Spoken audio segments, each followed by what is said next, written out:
everybody, this is Captain Fred, your host for Aviation Theater, and a proud member of the San Diego Aerospace Museum, the first place to visit when you come to San Diego.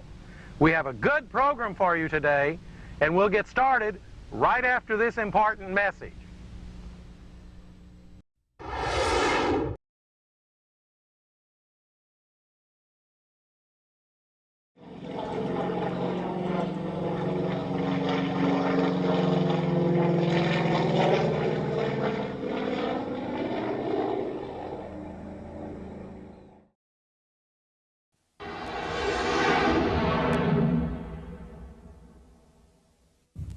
Welcome once again to Captain Fred's Aviation Theater. Today we're visiting with Kim Prout and his Europa airplane, which is the quietest airplane in the world. Yeah, I would agree with that. It was specially designed in North Europe, where noise requirements are very, very strict. And as a result, this meets those requirements and exceeds them by utilizing two mufflers in series on the motor. Why is noise abatement so strict in Northern Europe? Well, the conditions there of overflying small townships and so forth really disturbs the peace. And it's not just in England, but it's throughout all of North Europe where it's become a real problem. And so this airplane was designed to meet all the requirements throughout Europe. So it was created and designed and built in Europe, in England, or in Europe? England specifically, North England, but with the focus on meeting all the requirements and exceeding all the requirements throughout Europe, where it's very, very strict. It's a kit plane. You buy the parts and put it together? This is true. It's a kit plane. It's a composite structure, which means fiberglass and some foam. And there's some wet layup work to do with a two-part epoxy type system.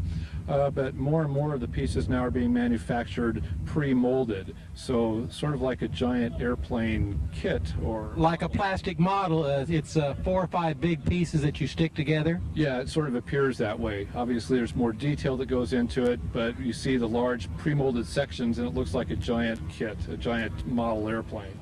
Now, there's a requirement that you have to build 51% of the plane? That's true, and this airplane does meet that requirement. That's something that the FAA looks at for allowing these airplanes to be in the experimental home-built category. And if too many of the products or the pieces are too easy to assemble and it looks like it's less than 51% of the work that the builder does, it is no longer a home-built type experimental kit. How did you learn about this plane, and how did you buy the kit? Well, I actually learned about it from a friend in Sweden who's a professional pilot. And there had been a lot of aviation press in Europe, which he had been reading, and he called my attention to it. He knew I was looking for an airplane project to build, and he called me up one day and said, "Hey, Kim, you got to check this out. I think you'd like it." How many of these do you think are flying at the present time in Europe? There's about 40 flying in Europe right now, out of approximately 400 kits that have been sold worldwide. The kits were available approximately 2.5 to 3 years ago, so this is a typical time period of incubation, per se, and so we're seeing more and more of them take to the sky now. 400 kits have been sold all over the world, so I assume that's all of the continents. That's true. Yeah, everything from Japan, Australia, New Zealand, Africa, you name it, has probably been sold there. And they're either built and flying or in the process. This is true, right. We want to talk just a little bit about where you're from and how you got into flying. Well, I'm from the Pomona Valley area, upland area, and I got interested in flying in 1980 when one of my good friends was a flight instructor, and he offered to teach me for free. So I couldn't pass up a good deal like that. The price is right. That's right. So that's how I came to learn flying, and I got my license in 1980. At Pomona? Yes, at actually Cable Airport in Upland, right. And was that a Cessna 152? Yeah, it was the typical Cessna 152 and typical flight training at that time. And is that what you were flying since 1980? No, actually I've flown other airplanes. I have some type in high performance and various styles of airplane. J4 Cub, for instance, I owned one. That's high performance. Yeah, about the low end of the spectrum. But that taught me a lot about tail dragger work and basic flying. And also, my father and I built a Long Easy when those were first available, similar to this one parked next to us. That was the first one, or the second one. The first one was Very Easy, followed by the Long Easy. That's correct, right. And so I ended up flying that. So that's fairly high-speed, high-tech, down to low-tech J4, and now I've found something that's high-tech but has some of the characteristics of each airplane. If you built a Long Easy, then this was a piece of cake for you because you've already worked with resin and epoxy. You knew what you were doing. True. It did make the process easier. However, I would have to say that for a first-time builder getting involved in any kind of a home build, that this is probably one of the easier kits and most sensible kits to build. Because of the large piece and assembly. Right, and the thoughtfulness of the way things fit together. The pre-molded sections fit very, very nicely, and there's very little work in trimming and fitting those together. A friend of mine ordered a kit to build a Long Easy, and he said when it arrived, he told the truck driver, he says, wait a minute. He says, there's been a mistake here. He says, all you've done is deliver a bunch of barrels of resin and some fabric. Well, it sort of comes that way in its raw form in the kit. Basically, all was a materials kit and some plans that you then started carving the pieces out to fit, to match the plans. And now, when you bought this kit, you purchased it from the manufacturer in England, and what did they send you? Well, they sent me initially the tailplane kit. This can come in several sections, and so I did the tailplane kit first, and then I ordered the wing kit. That's a very good point. Let me tell our viewers that when you buy a kit plane, you don't have to buy the whole airplane. You can order the tail and put it together, and when that's paid for and when that's finished, then you order a wing and you put it together. You don't have to buy the whole airplane all at once. Right. You can buy it in anywhere from 3 to 4 sections, and this basically came in 4 sections, which was the tailplane, wings, then the fuselage was kit 3, and the 4th kit was essentially the engine and its installation package. Now you started with the tail part. Tell our viewers about the tail. Okay, the tail is a moldless sandwich construction, which means that there's foam cores that have already been cut to shape, and you simply just put glass on top of that, and that becomes your skin structure. There's some ribs and things to put inside the structure and mount it to the torque tube on the driving torque tube, which gives you the stick control, and that's, I better back up on that, sorry. Well, a friend of mine made a Dragonfly. He built a Dragonfly, and this was, I don't know, 10, 15 years ago. And in this case, he had to form the shape himself. He had to cut the slots and put the mesh down in there himself. And what you're saying now is that this is pre-formed, and all you do is kind of just put the surface on. That's right. The foam cores are pre-cut to shape, and then those are fitted to the torque tube. And after that's done and the ribs are fitted to the torque tube, then you simply glass the skin structure onto it. And so we have a full flying tailplane and structure, which each tailplane weighs about 10 pounds complete. So it's a very lightweight, very durable, strong structure when it's completed. Another friend of mine flies a Mini-Max, and he lives in an apartment. He didn't have any place to build it. So he built a little trailer, and he built the plane in the trailer, and now he stores the plane in the trailer. So for people who don't have not only the money to buy all the parts at once, if they have a space problem, they could buy one piece at a time. So you bought the tail and finished it, and what did you buy next? The wing kit was the second thing that I purchased. And again, because the airplane is essentially designed to be trailerable, you don't have to start assembling wings to a fuselage structure. I could build the wings first and simply put them in small racks against the wall of my workshop, and they were well out of the way when it came to build the fuselage and assemble other components. Now, you bought both wings at the same time? Yes. Yeah. But could you buy one wing at a time? Not in this kit. You need to buy both of them at the same time. Because they balance each other as a pair? Yes, and as you're working on one, you can do work on the second one and do some glass work all together. So it obviously saves a lot of time if you're not doing one at a time, but you can pair them up and do them together. Let's focus on something that you said, that this airplane is trailerable. That means that you don't have to pay tie-down rent, you don't have to rent a hangar, you can put the thing on a trailer and take it home and put it in the garage. We want to talk about that right after we come back from this very important message.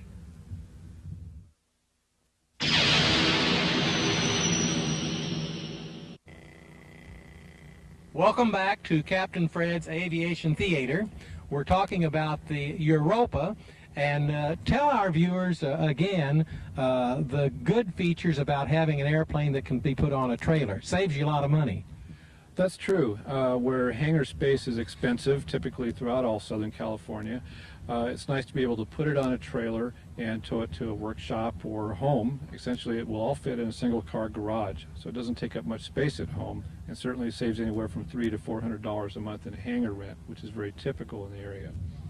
On this airplane, you wouldn't have any trouble taking off on a dirt strip or out in the desert. That's also true. It was conceptualized to fly in and out of very rough fields in North England, typically beat up RAF fields and strips, farmers' fields, muddy, dirty things. And that's why the single tire, that's the unique feature of this airplane, is sort of the signature of the airplane, is a large monowheel. And that's so it has the least amount of rolling resistance in those conditions.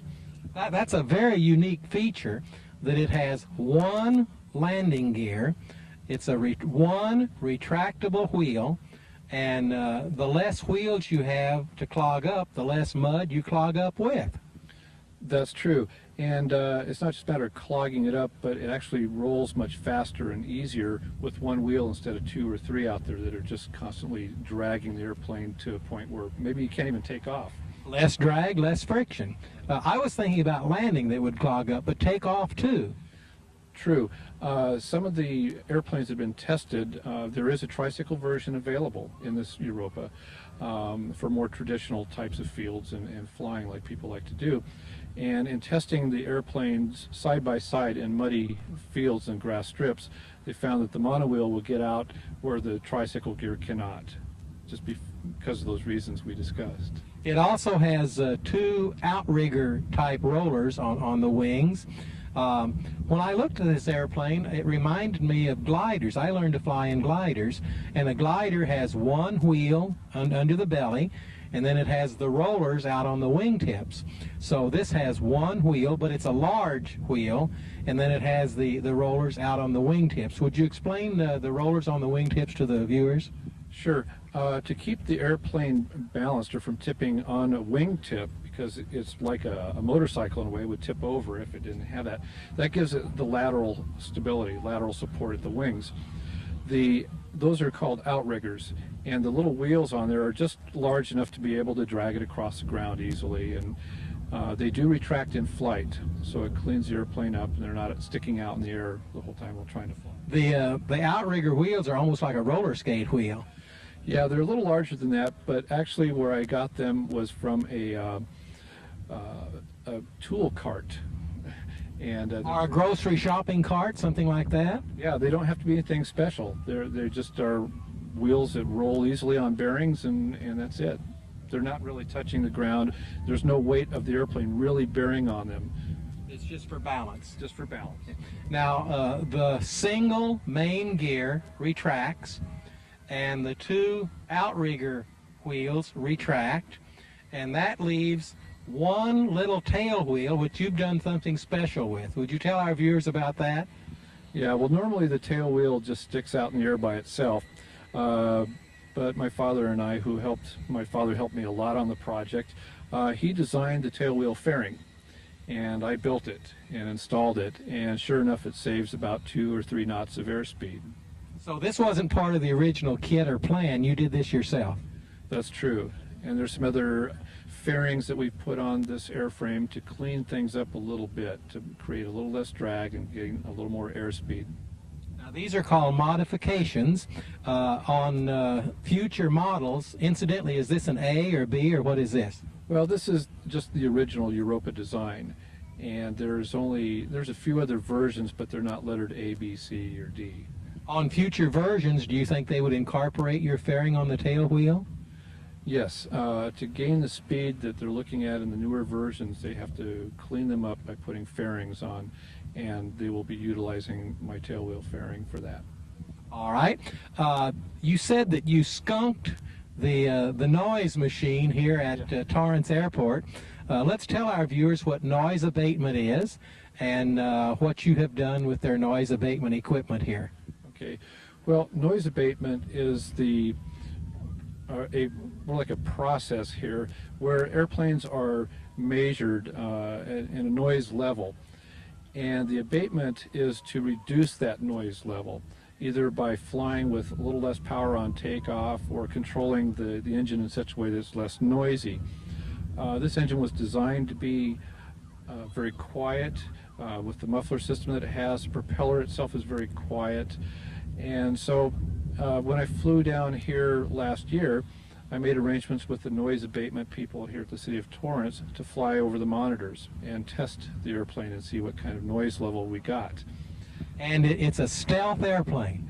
It's essentially a stealth airplane. I overflew every monitor, the recommended procedure, and then directly over the monitors, which is not a recommended procedure, and each time I completely skunked the monitors. They could not pick up the airplane. We're talking about skunking the noise abatement machine. My question was, would they prohibit some airplanes from landing here because they were too noisy? Not so much landing, but taking off can be a real problem for certain airplanes.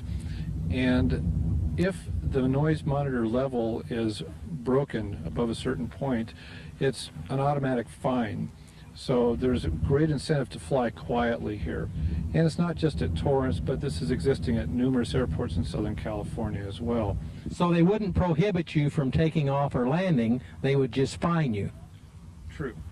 Mark Twain said, "The most sensitive nerve in the human body is the one that goes from your hand to your pocketbook." So I think I would almost prefer to be prohibited than fined. So you see this airplane as a solution?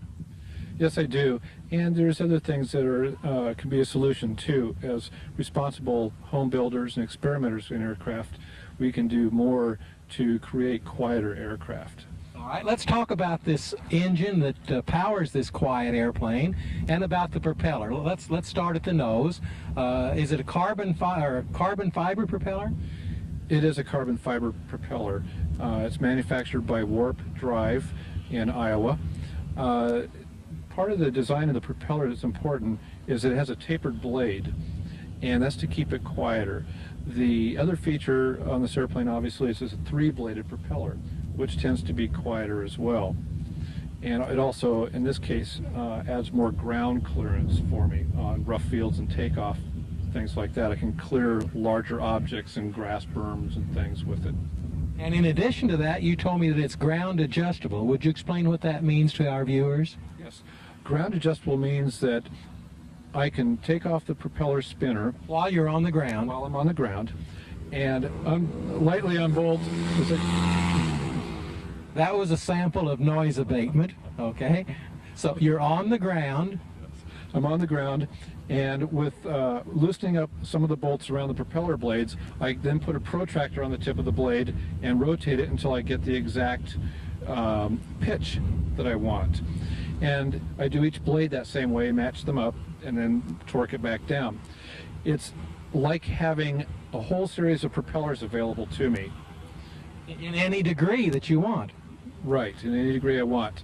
I can pitch it in such a way that I get better climb rate, which reduces the ultimate speed a little bit, or I can pitch it in such a way that I get the maximum speed, but I lose in the climb rate. There's a trade-off on any one of those features. Why would you want more climb rate than speed, or more speed than climb rate? Well, typically climb rate is needed, that extra power towards climb is needed in high density altitude situations. If you're in a high elevation airport and high temperatures, the airplane and engine and everything suffers from that condition, and it won't climb as well. So by pitching the prop back, you gain the most takeoff power. Airplanes are designed to fly at sea level, and the higher up in altitude you go, the less the performance, and the warmer the temperature, the less the performance. So it is possible that at a high altitude and on a warm day like August in Denver, Colorado, you cannot take off. True. And so by changing the pitch on the propeller, that can help.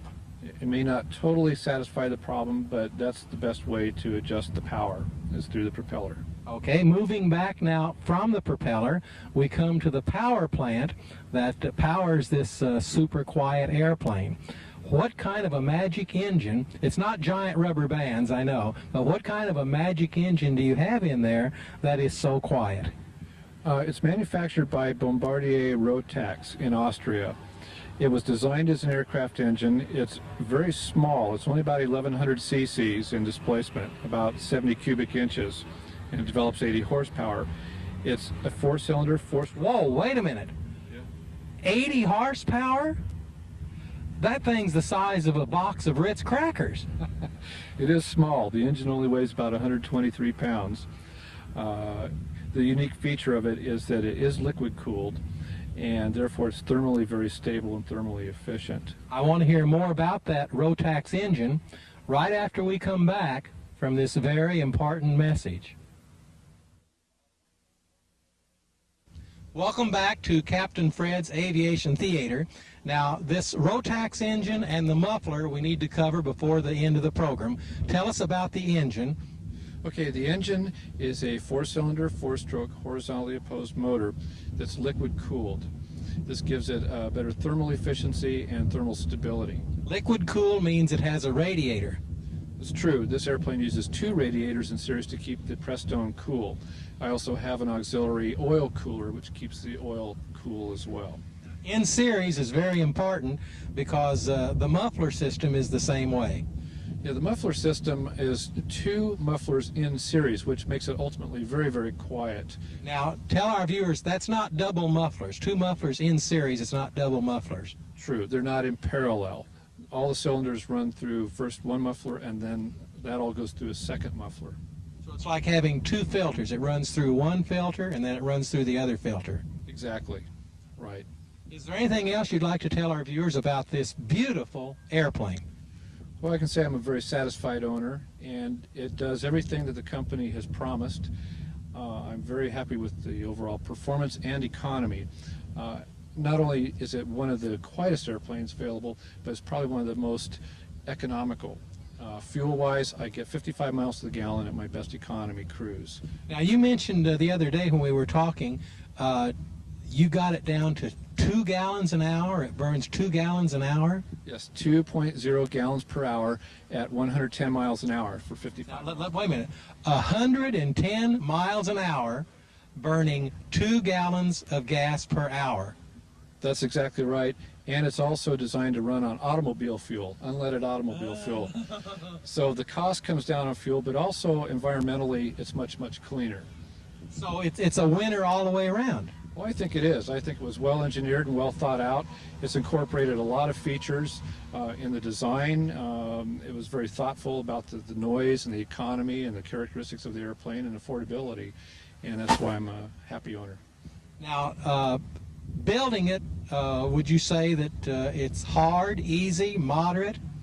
I'd say out of all the kits available in a composite structure, it would be easy to moderate.